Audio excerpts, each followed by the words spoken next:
There's so many ways in which that humanity is being whitewashed out of our culture and in our world. It's creating, I think, for many people, this deeper desire for connection, to be seen, and to be seen in a way that is real, not in a way where it's like we can create a kind of false pretense of humanity and connection through trying to make a chatbot sound like a real human being. Automation and AI, these are incredible tools to be able to help us. But I think there's this blue ocean space in terms of humanity, in terms of connection, in terms of intimacy and vulnerability, which, we can talk more practically about what that looks like and how to do that.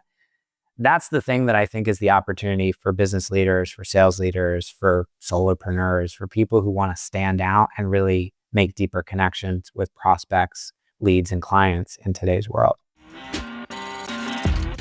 You're listening to the B2B Revenue Executive Experience, a podcast dedicated to helping executives train their sales and marketing teams to optimize growth. Whether you're looking for techniques and strategies or tools and resources, you've come to the right place. Let's accelerate your growth in 3, 2, 1. Hello, everyone, and welcome to the B2B Revenue Executive Experience. I'm your host, Cory, and today we're talking with Jason Moss. He is a prominent business coach known for his impactful strategies and community building efforts. Now, he began his coaching career in 2016, earning a whopping $4,728 in the first year. However, he quickly scaled his business and now supports a growing community of over 20,000 service-based business owners worldwide. He focuses on helping other businesses grow through effective organic marketing and personal branding strategies. His insights have been shared through various platforms, including podcasts, articles, and notable publications like Entrepreneur Magazine. Jason, welcome to the show. Cory, thanks for having me, man. I'm excited to be here. Yeah, I'm really excited to dig into things, especially the personal branding side of things, because I feel like we're moving a little bit in the direction of scale and inauthenticity. So it'd be great to figure out where to make an impact with that and what's the best way that sales leaders can support their teams in doing so.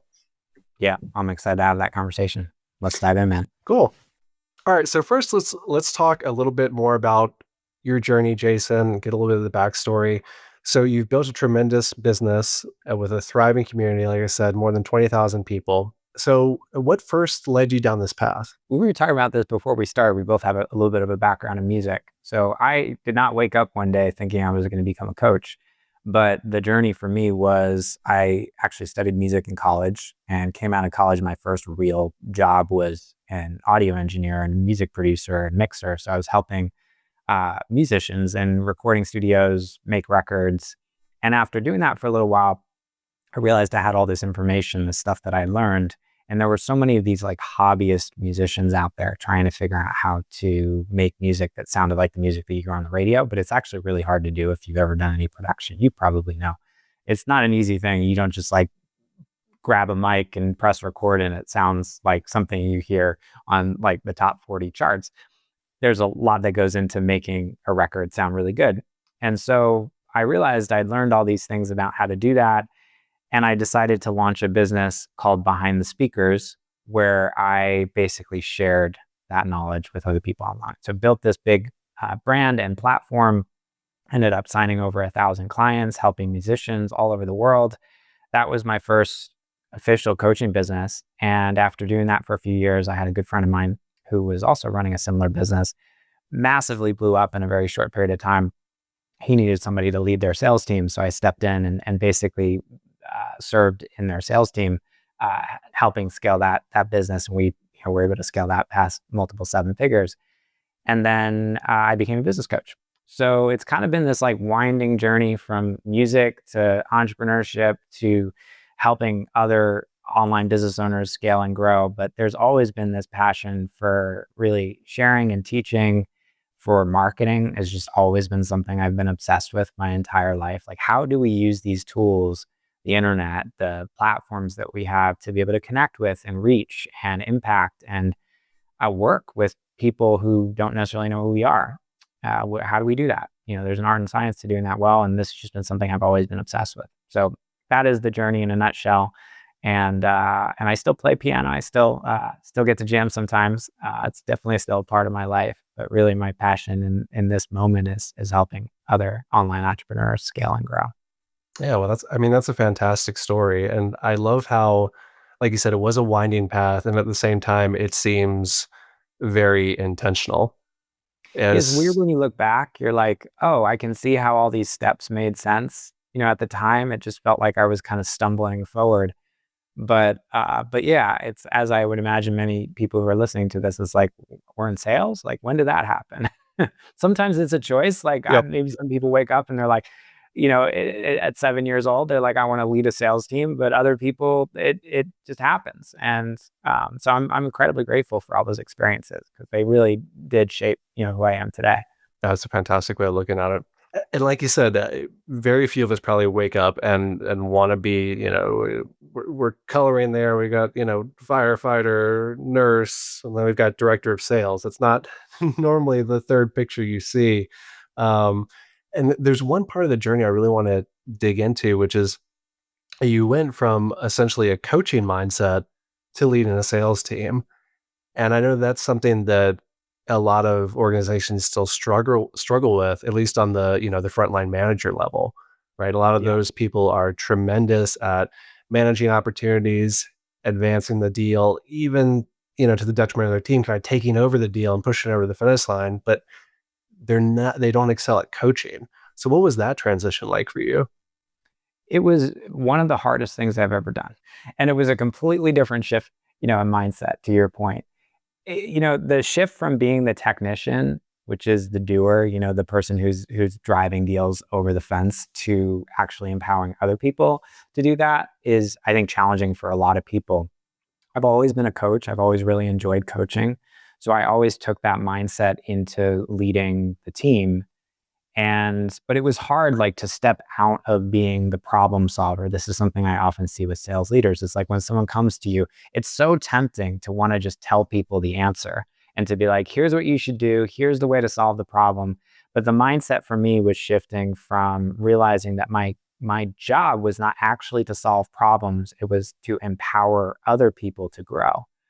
And when I started seeing my role that way and realizing that the best possible thing that I could do was develop and, help other people grow so that they could be empowered to solve their own problems, that changed the way that I showed up in the role, and ended up creating some really incredible salespeople, amazing people on my team who just went on to do awesome things. But it took the discipline to be like, when someone comes to you and they're like, well, what do I do with this deal? Or, what do I say on this call? Rather than being like, here's what you should do, be like, well, what do you think? What do you think the right? And what I would find is, like, 99% of the time people knew the answer. People just don't trust themselves. And so when someone comes to you and you give them the answer to a question, you basically create dependency. It's like, you need to come to me. I'm the chief problem solver. And then you end up super stressed because you're managing all these things. You're basically on the ground floor, versus just being able to empower other people, direct things back to them, help them solve their own problems. That was something that really, really shifted for me. I worked with a great sales coach. His name was Keith Rosen. I'm not sure if are you familiar with Keith? He's No, a he's no. a pretty cool guy in the sales space, and he really helped me with some of this stuff. He's got some great books and things that I think anyone listening to this podcast should check out. But he was a big fan of instilling this kind of coaching mindset and stepping out of the role as, like, chief problem solver, which really helped me in that journey. Yeah, I mean, it's fantastic advice, and at times, especially when you're, staring down the end of a quarter like we are now, running into March, we're recording, late into February 2025, right? It's so tempting to just jump in and fix the problem, Yeah. especially when you know things are riding on it. But like you said, it's about stepping back and being intentional. So this kind of reminds me of some other things that we were kind of chatting about beforehand, and I think it goes back to that, people are your biggest differentiator in a way, and especially salespeople, because they are the face, the voice of your company when they're going out and talking to prospective customers.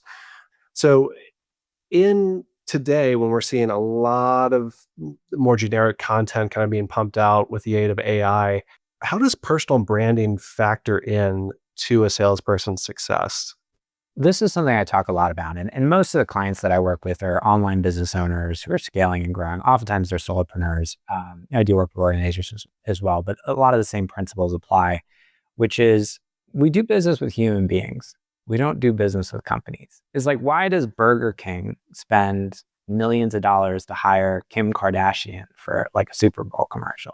It's because people know that that people don't buy from Burger King. They buy from Kim Kardashian because she has a face and a brand and a personality that people can connect to. So this is always how it's been.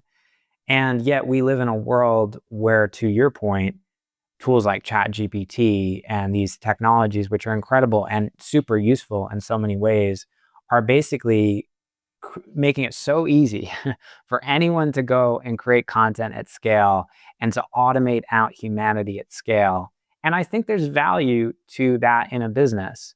There's this kind of mindset in marketing. It's like whenever everyone's zigging, you zag. And I think the real opportunity today that I'm seeing is how do we build more humanity into everything that we do in a world where, there was a time, Cory, like when I used to go to like Whole Foods and I'd actually go through like the checkout aisle and someone would like scan my groceries and actually like have a conversation with me. And now I go to Whole Foods and I'm like, I don't want to talk to someone. Let me just go through like the self-checkout. There's so many ways in which that humanity is being whitewashed out of our culture and in our world.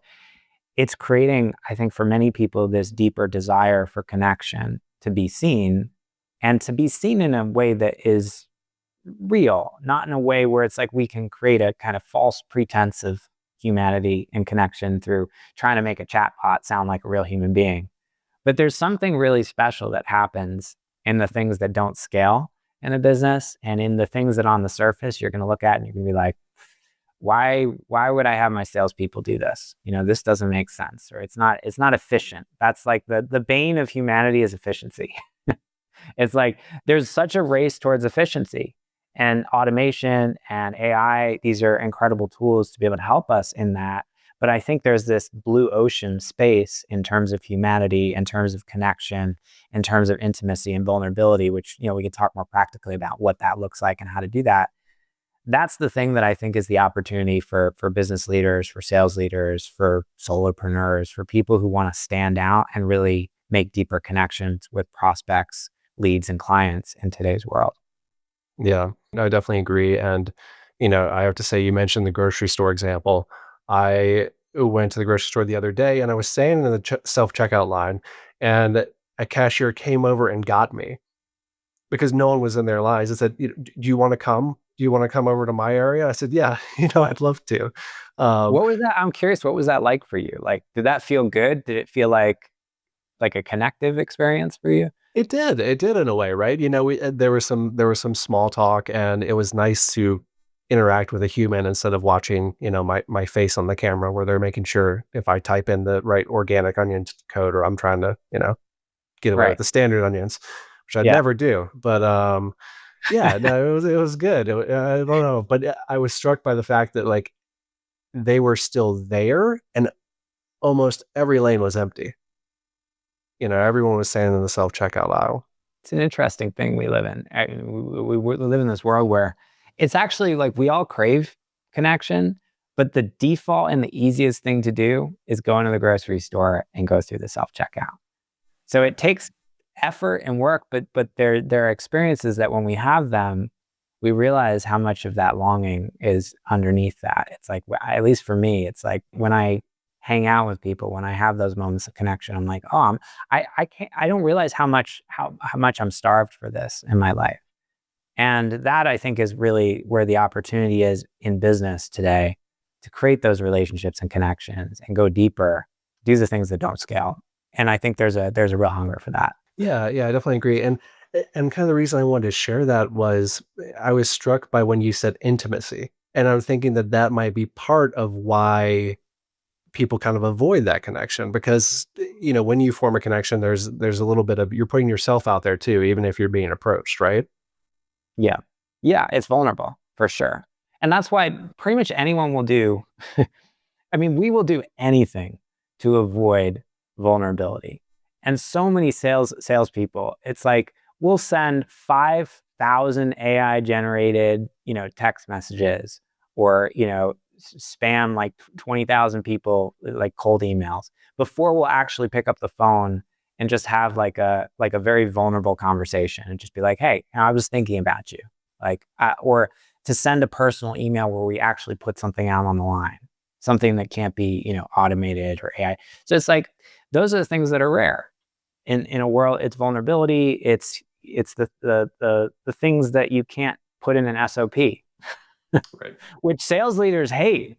Cause it's like, I don't know about you, Cory, but like when I was leading, a sales team, it's like, I wanted to systematize everything.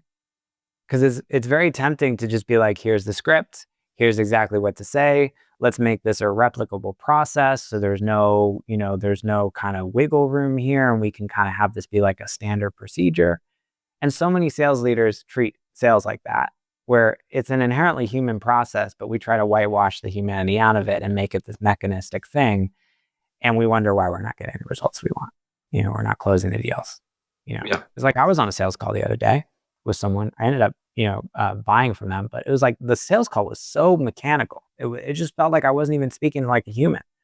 I was like, can we just like connect here? Can we just have a moment where it's like, you're not like going through your process for a second? I think we're starved for that. Yeah, I think so. And I mean, you touch on the points that doesn't get voiced a lot.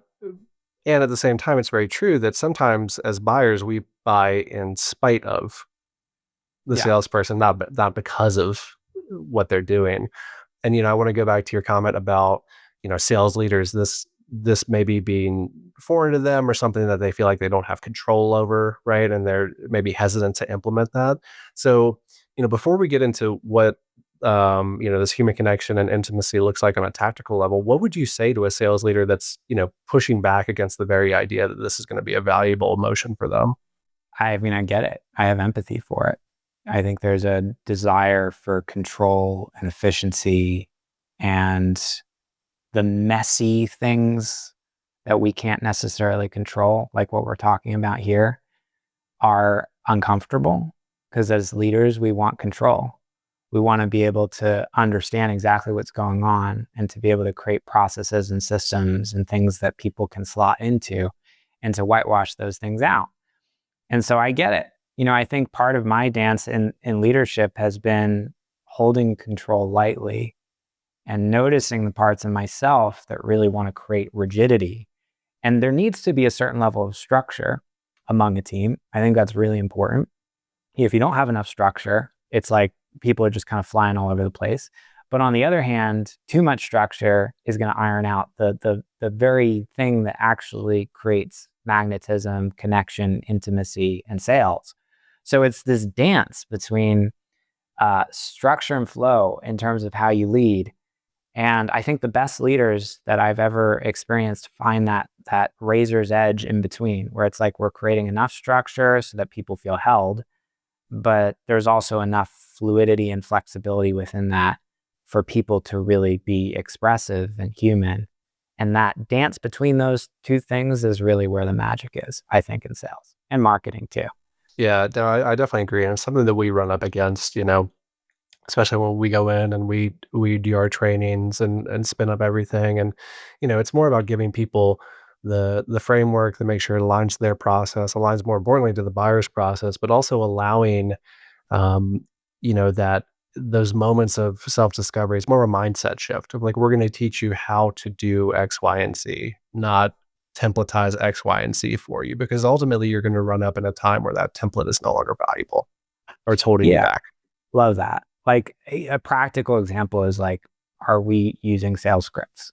This is something that's like, for me, I've never been a fan of sales scripts. When I taught salespeople, it was like, I love this framework. This is something that was shared to me, a sales coach I work with, a guy named Cole Gordon. And he has this process. He talks about basically the goal of questions in a sales process is to connect people to specific beliefs. So for example, when I ask a pain-based question, like, well, tell me like, what's your number one biggest challenge in your business? Which is oftentimes a question people will ask in a discovery when they're first starting a sales conversation. You can script that, but the goal of that question is actually, there's a couple of goals to that question. Number one is for you to actually understand what's going on, right? And what they're actually struggling with. But number two is actually to connect them to that pain. Because when they talk about it, that also becomes top of mind for them, and they become aware of what the impact is of that problem in that moment, which makes them more receptive and open to a solution. If you just have a script that asks that question, but you don't understand why you're asking that question, you miss the mark. It's like you're on the surface all day. So what I would do is I'd be like, okay, here are the beliefs that we need to connect somebody to in a sales conversation. Here's what we're looking for. We're looking for pain. We're looking for desire, what they want. We're looking for cost of inaction. What happens if things don't change? Like, there are things that I know that I need to hit in a sales conversation, rather than having this like rigid script. I can know, like, to your point, like what the framework is. And then there's a lot of fluidity and flexibility within that. Because, for example, I might ask like a pain question and somebody gives me an answer, but I can tell they're not at pain yet. So I can say, okay, well, I know that what I'm driving at is I want to feel that someone's connected to that painful problem. Like, I want to create a moment for them where they have that insight of like, yeah, this is an issue. Like, I need to solve this. It's not just about asking the question. So if I'm not getting that, I can dive deeper and I can ask a follow-up question. I can be like, well, what impact is that having on you? You know, that problem that you mentioned, like, how is that affecting your business or your family? Or I can go deeper. But sometimes I ask the first question and people give me what they need. So this is like the difference between like more of a kind of script-based mindset where it's like, okay, here's the rigid formula that I need to follow, versus principles, frameworks. How do we have the light scaffolding to be able to move through a process like that with enough fluidity to be human? Yeah, I love it. That's a great way to say it. The scaffolding with that fluidity, with that flexibility baked into it. And, I definitely, I've seen and had those calls too, right? Where it's kind of magical. You just ask that one open-ended question and just everything just kind of comes pouring out. And that's what you want, right? You can tell how they're thinking about the problem, its impact on them personally, professionally, even what they might see as a probable solution. And then you can kind of steer from there. But it also strikes me that to get to that moment, there has to be some foundation of connection in place, some sort of credibility, right? We're not just going to open up to anyone that calls us on the phone. So going back to the intimacy challenge that you mentioned, how can people and sellers kind of leverage that intimacy, that human to human connection to have those deep conversations? This might be a little controversial, Cory, but but I believe that actually the best way to increase your conversion rate on a sales call has nothing to do with what you say on the actual call. I believe it's everything that people see before that sales conversation. And as sales leaders, obviously, like, we're going to spend the majority of time focused on what we can control. This is where the liaison between sales and marketing, I think, is really important. And when I look at sales, it's how do I make the sale or do as much of the heavy lifting in the sale before someone gets on that call. So if someone's coming to a sales call, not already seeing me like an authority, like someone they trust, like someone they're ready to open up to, I know that I have a problem there. And it's not how do I create that in a sales conversation? It's how do I create some kind of autoresponder sequence? How do I send a Loom, video to someone before I get on a sales call that's just like a quick little 5-minute intro, so that we can build a little bit of that relationship and connection up front, so that by the time someone gets in that sales conversation with me, they're already ready, to open up. So I think I always see it like, I'm a big fan of like marketing driven businesses. And I think, obviously there's value to sales, and I think the sales process is incredibly important, but how do we do as much heavy lifting up front? And what does someone need to see and believe before they get on that call to basically be as close as possible to being ready to buy? And how can we do that through marketing and content is really the thing that I spend a lot of time thinking about. Yeah, it makes a lot of sense, especially with the video example. I mean, that's something that I've told my teams in the past. When you just see someone's headshot on LinkedIn, right? It's easy to draw all kind of conclusions about them, Oh, from negative to positive. It's a lot harder when you're talking to them in a 5-minute video. there's Yeah. inherently something personal that comes off there. And if it's like casual, and there was an app I used to use, I haven't used it in a while, but there's a couple of them out now. This one was called Buongiorno. And it was like you would just be able, it was an app on your phone and you'd just be able to send like video messages to someone's email. And I'd be out like on a walk and I'd just be like, hey, John, I'm really looking forward to our conversation later today. Like, I mean, you can build some credibility through those conversations. Like, I've helped so many people, with your exact specific thing. We've probably worked with 500-600 people who are going through something super similar. So you're definitely not alone there. I'm really looking forward to diving deeper and we can really help you kind of figure out what you need and how to get to where you want to be. And then sending, maybe a couple of resources beforehand. Like I'm linking up a free, PDF below, some case studies from other clients that we've worked with similar to you. Go check these out. And like simple stuff like that. It's not rocket science, but how can we pre-frame someone to be in that mindset moving into a sales conversation where they're like, okay, I trust this guy. I have some kind of relationship and connection with him. I'm ready to open up. Yeah, it's definitely a great tactic. And I suspect, and correct me, Jason, if I'm wrong here, it feels like it's maybe half the battle.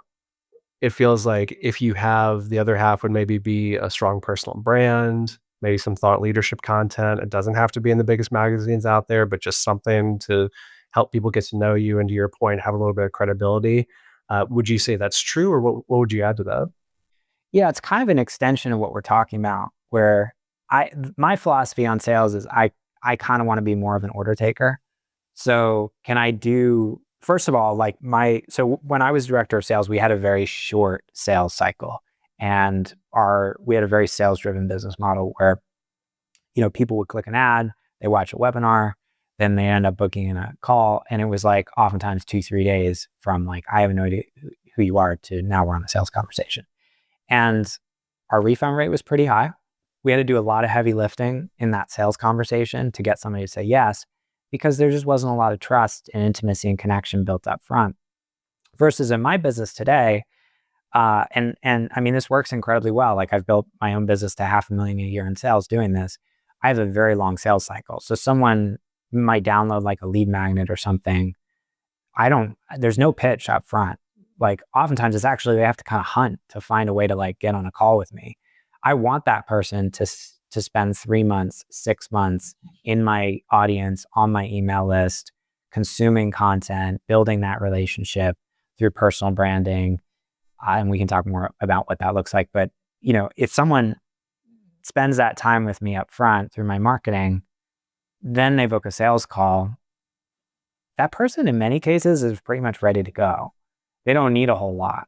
So I think oftentimes what we're making up for in sales is poor marketing. And we're trying to do so much heavy lifting in a sales conversation because someone's not in that mindset of trust and safety, and there hasn't been enough of a connection built with you and your business, your organization, whatever it is that you do, or just you as a human being.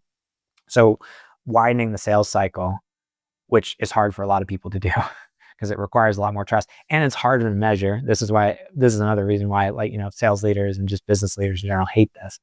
It's like we want the type of funnel we can look at it on a spreadsheet and be like, okay, someone clicked that and then they went to that page, and then they went to that page, and then they clicked the link to book a call. But that's not how marketing works today. It's much more of this kind of blended, organic, free form. People sign up to an email list, they unsubscribe, maybe they check out a couple of YouTube videos, then they forget about you for like 3 months, and then they see some kind of retargeting ad and they're like, this looks interesting. They sign up to your webinar, then they didn't show up because they got busy. But it's like all these random weird touch points that you can never track on a spreadsheet. So there's a couple things here. It's winding the sales cycle, zooming out a little bit, not being like so gripping around how do we just get people on the phone as quickly as possible into a sales conversation, letting your marketing do a little bit more of the heavy lifting, taking more of that multi-channel blended approach rather than trying to build this kind of more like old school funnel, I would say, where everything's, kind of like we can just track it as this like very linear type of process. I think those are some keys. And then there's a component to personal branding and vulnerability and storytelling and how you actually show up in your content to do that effectively, which we can definitely talk about. But those are the things that I've seen to be most effective. It makes a lot of sense to me. Being on the marketing side, I would agree, right? I definitely agree it's hard to measure, and that's not the message you want to continue putting forward, right? I hate it, man. I'm like a data-driven guy, So it's like I came from a world where I wanted to see everything in a spreadsheet. Yeah. And at a certain point, I just realized, I got to give that up. I got to let go. Yeah. So I'm curious. I want to dig into this because we've got kind of a split listener base, and I know that a lot of our listeners are revenue leaders, sales and marketing executives. Right, they're going to be looking at this from a team perspective, and then we have a growing audience of solopreneurs, right? Founders running small teams that are going to be it's going to be their face out there, right? They're going to be the face of their company. And so maybe we'll dig into the small teams first. What are some first steps that people should take if they want to really embrace this approach? I think the first thing from a personal brand standpoint, it's bringing you fully into the business and realizing that like people don't do business with businesses, they do businesses with, business with humans. So your humanity, like putting that as the front. Like a practical example is so many times people will come to me and they have these big company names and it's like the website looks super professional and corporate. And I'm like, where's your face? If you're making under $2 million a year in your business, the fastest way to get to, I would say, between like 1 to 3 million is a personal brand driven business. It's the business that, sure, whatever you sell can be leveraged and you can have team and people delivering on the back end. But the face of the business, the face of the content is very much around a specific personality. And I mean, there's so many different examples of this that we can talk about, but that starts to break down when you're a little bit further along. But I think there's still a big use case for personal brand driven content, even in larger organizations. We can start to build more of kind of a cult of personality around individuals within your organization. And that can be the thing that drives more of the personal brand under this kind of more umbrella wing of a larger organization. So at every level, I think there's a use case for it, but particularly like for the folks who are in earlier stages of their business, I would say it's personal brand all the way. It's rather than try to make your business look like this faceless thing, how do we bring you fully into the business and let that be the face of it? And you hinted at earlier that there were certain key moments that we wanted to hit in content about vulnerability and making that face into a real human presence. So what are those things that we look for when creating thought leadership content? So I have this phrase I call being a likable guide is how I think about it. And I think great content, this is what we're really doing. And thought leadership and personal brand driven content that does this well, this is what it does. So there's two words there, the likable and the guide, and they both mean two different things. The likable piece is we want to do business with human beings. So we want to feel connected to people on a human level. This is where it's storytelling, it's vulnerability, sharing aspects of your life that you're going to be like, why am I talking about this? Does this have any relevance and connection to my audience and the people I'm here to serve or the people that I'm selling to? The stuff that on the surface doesn't make sense. I learned this a while ago. It was a very strange realization because, so as a business coach, I've worked with over 1,000 clients at this point.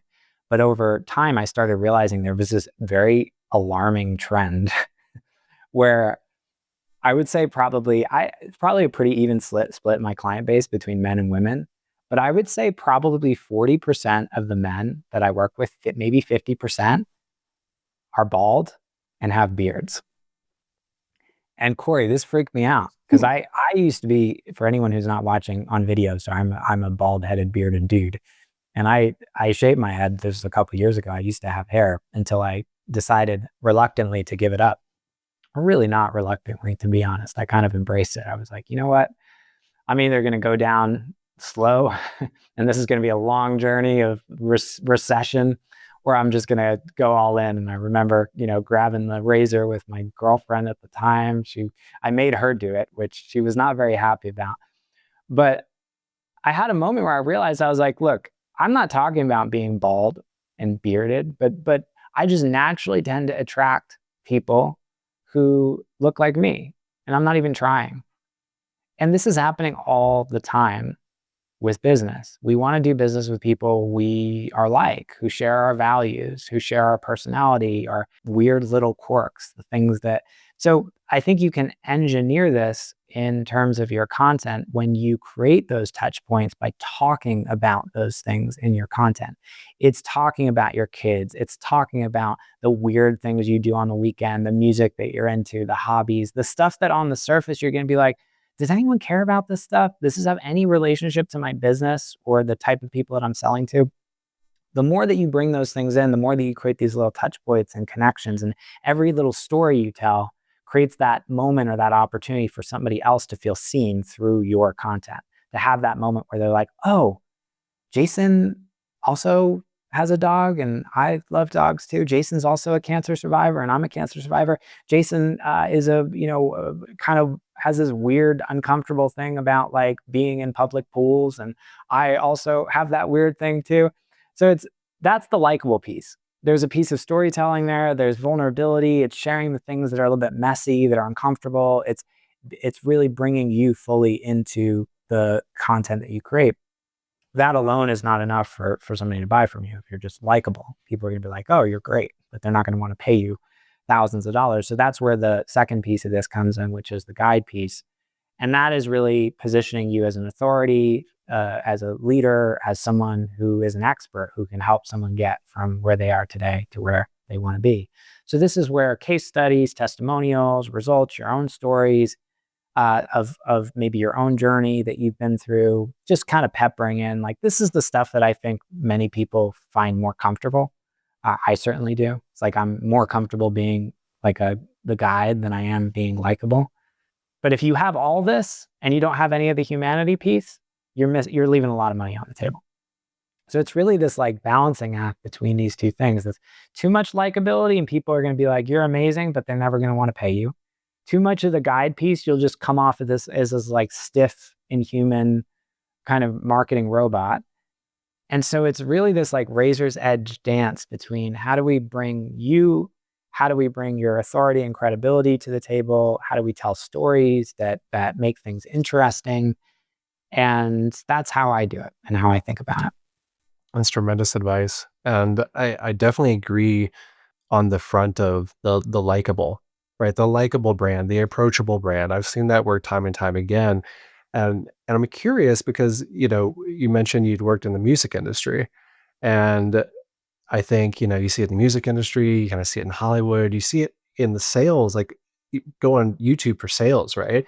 You see brands that I wouldn't necessarily call approachable. I maybe would call more aggressive, more headstrong, right? And at least from outward appearances, they seem to be rewarded sometimes for that. Yeah. Um, However, your approach, in my experience, seems to resonate more. Have you noticed the same thing? Can you speak to kind of why the likable, the approachable is the way to go? Well, there's this really interesting tension in marketing between like we want to follow people and be surrounded with people who both we feel like. So there's an aspect where we want to feel like we're on the same playing field. But there's also this aspect where it's like we want to surround ourselves with people who we aspire to be like. So there's this pedestalization effect that when I think about who I want to hang out with, I want to hang out with people who both kind of confirm and affirm like my current identity and also who represent more of who I want to be to help me kind of ground into whatever that next level is in myself. So there's this dance, and actually, if we go deeper, is this dance between the celebritization effect, where it's like you want to show up in a way that kind of puts you a little bit on a pedestal. It's not like this 100% approachability type of thing. So there's that sense that someone kind of you create that moment where someone like maybe aspires to be like you, and all great influencers, all great personal brands who have achieved great things do this. There's a celebritization type effect that happens. And then there's also that likability where it's like, I'm just like you. And it's the tension between those two things that I think is where the magic is. Because if you got too much of one, but not the other, like, I think there's a lot of brands that come off, to your point, very, very aggressive there's a lot of this kind of ego, like I'm the best, but that actually, it can alienate people. Because if there's a sense where I see you and I'm like, you just feel like you're on another planet. Like you are so far away from me that I can't identify with you. I can't relate to you. There's no connection in that. I think that's like old guard marketing. We see a lot of that in like marketing 1.0, where it's like, I'm the guru. I'm, here's all my Lamborghinis, and like, people are done with that. So there's this balance, but there needs to be some of that. But on the flip side, there needs to be that moment that someone has where it's like, oh, I don't feel like you're that different from me. And that makes me want to be around you because there's an approachability in that. And I feel like you represent what's possible for my life. And I think there's that magic between those two things. That's what we're trying to balance in personal branding. That's a good answer. Yeah, I love the idea of a balance between it, and I want to touch briefly on the balance again between that coaching mindset and that likability, because I think for all of our revenue leaders listening out there, that's really kind of what they relate to, right? Like you said, that guiding mechanism, that coaching where you're going to have like, okay, here's the case study you're going to want, or like here's the webinar, here's that value added content that's going to build credibility and trust. On the other side, the likable aspect of having, you're a director with a few managers, you've got maybe 75, 100 people under you. Like how it's a little scary if you say, everyone go out and be likable, right? Be your complete true selves. Like, what are you going to find, right? How would you, on that scale, how would you encourage like an individual contributor to go out and be that guy, but also be that likable self? I think the best way to do it is to model it as leaders. So part of it is looking at how you show up with your team, and can we bring a little bit more of your humanity to the table? Because that's probably the best way to trickle it down, is make it safe for that to be okay. And that doesn't mean that you just, come in, I don't know, on a Friday hungover because you were, out Thursday night drinking. You're like, oh my God, that's not what I'm talking about here. But I'm talking about like, can you share more about yourself? Can you open up? Can you be more vulnerable with your team? I think that we're always modeling what we see in leadership. And so the best way to do it is to model it. And on a practical level, I think there's so many different ways you can do this, right? But I would just encourage salespeople to, if you're sending videos to people, it's the person who, if it's like, I remember hearing some story about some sales guy who was talking about how he used to call people up, do like cold calls and like voicemail drops.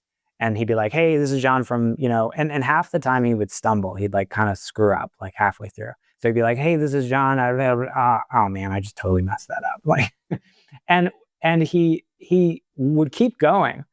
He wouldn't record it again. He would just go, he would be like, and then just get back on track. He said the most responses he would ever get from people were from those voice messages, from the ones where there was like stumbling and screwing up, but it wasn't just something that you would like cover over or re-record. So I think a lot of it is, it's just as simple as that. It's like, can you go out on a walk and just record some looms and send some videos to people and have it be like, hey, I'm out on, I'm just here on my lunch break. Like, I just want to shoot this video, tell you how much I'm looking forward to, just hold on a second. I just, I just open my car real quick. Anyways, I'm really looking forward to, spend some time later today and getting to hang out with you and talk about how we can help you grow your business. It's like stuff like that.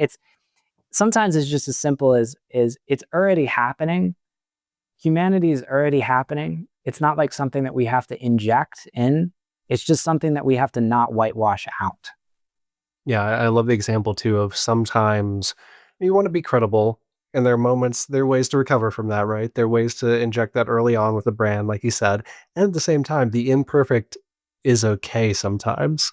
It's so funny you mentioned that story of the kind of rambling voicemails, because I remember, I think it was about almost 2 years ago, our CEO, she actually got a sales call, and the guy calling her about 10 seconds in said, can I just start over? I didn't expect you to pick up the phone. I've been in a call block for 2 hours. No one's picked up the phone. She laughed, and of course, let him start over. And I think like 6 months later, we actually ended up buying from that company. There you go. Yeah. So many people we think that's not okay, right? Because we exist in this world that tells us that that's a problem, that we need to be professional. We need to not show up that way. But actually, that's the thing that is most magnetic, because again, in a world where everyone's zagging, you zig, and suddenly you stand out. Yep. That's well said. Jason, as we come to the end of the podcast here, there are 2 questions that we like to ask every guest. And the first is, we're recording this at the end of February in 2025. So fast forward 5 years to the future, we're looking at 2030. What's a big shift coming for, personal branding, for thought leadership that, we don't see coming right now? Well, I wish I could tell you something brand new that you're going to be like, "Phew," but I think the thing that we're all thinking about is AI right now, and the impact that that's going to have on marketing, on sales, on content creation, and it's going to massively change the way we do what we do. The opportunity is in everything we're talking about. It's dialing up all of the pieces that don't scale, the messy human aspects of who we are, that in a world where anyone can go into ChatGPT and churn out content at scale, and AI is going to play a larger role than ever in so many of our interactions.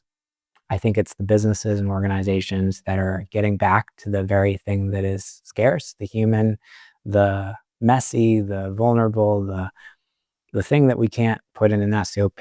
Like that's the opportunity, for business today, as I see it. I love it. Yep. We're going to see a lot more of that, and it's going to have an impact. Final question for you. Looking back, maybe go back 5, maybe go back 10 years. What's one piece of career advice you'd give your younger self, and why? I think it would be stop focusing on myself and start focusing more on other people. I think that's the big secret to success in life. And there's probably some Zig Ziglar quote out there that salespeople are going to be like, yeah, I've heard that a million times. But, when I was in Los Angeles, I was a part of Toastmasters. And I think probably many salespeople, have done this too. And it was a great way to improve my skills as a public speaker. And so if you've never been to a Toastmasters meeting, like every week you go and people give speeches and there are awards, and it's a great way to just become a better speaker. And there were different parts of the meeting. There's one part where people give speeches. There's one part where you actually evaluate the speakers. And so someone will go up and they'll give like a 3-minute evaluation of the person who spoke before. And I was never that comfortable doing speeches.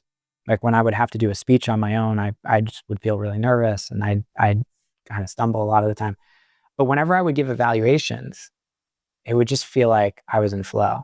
And I would get up there and I just had such a good time. And I would often win these awards for best speaker at the end of the meeting. And it took me a couple months of reflection. I was like, why is it so easy for me to give evaluations? Why do I find this so easy? And I realized it was because when I got up there, I had this mindset that I realized, it was like, okay, I have 3 minutes. I have 3 minutes to change this person's life, to give them the most useful, valuable, helpful stuff that I can share with them, to help them improve as a speaker. I wasn't thinking, how do I give the best speech? I was thinking, how do I help this person? And as a result, the paradox is that actually I ended up with the best speech. So the more I've in business, the more focused I've been on other people, the less focused I am on making a sale, the less focused I am on hitting numbers, the less focused I am on getting clients. The more I see that as a byproduct to what I'm really here to do, which is serve and to help and to be here sharing and giving and contributing and helping these people make their lives better, the more that all that other stuff has taken care of itself. So that would be the biggest piece of advice that I think, had I learned earlier, I probably would have been much more successful. Fantastic. Okay. Well, Jason, if people want to learn more about you, where should they go? Yeah, you can go to jasonmoss.com. I'm a business coach. I help online business owners scale and grow. So we've got various different programs and things, a ton of free YouTube content too, with more sales tips, marketing resources, some of my best free advice there. So that's all available at my website. I would just go to jasonmoss.com, and that's kind of our hub for all things what I'm up to. So yeah, go check that out, and shoot me a message on Instagram too and say hello. I'd love to hear from you if you enjoyed this episode. Sounds good. Well, thanks so much for coming on the show, Jason. We appreciate it. Thanks for having me, Cory. You've been listening to the B2B Revenue Executive Experience. To ensure that you never miss an episode, subscribe to the show in iTunes or your favorite podcast player. Thank you so much for listening. Until next time.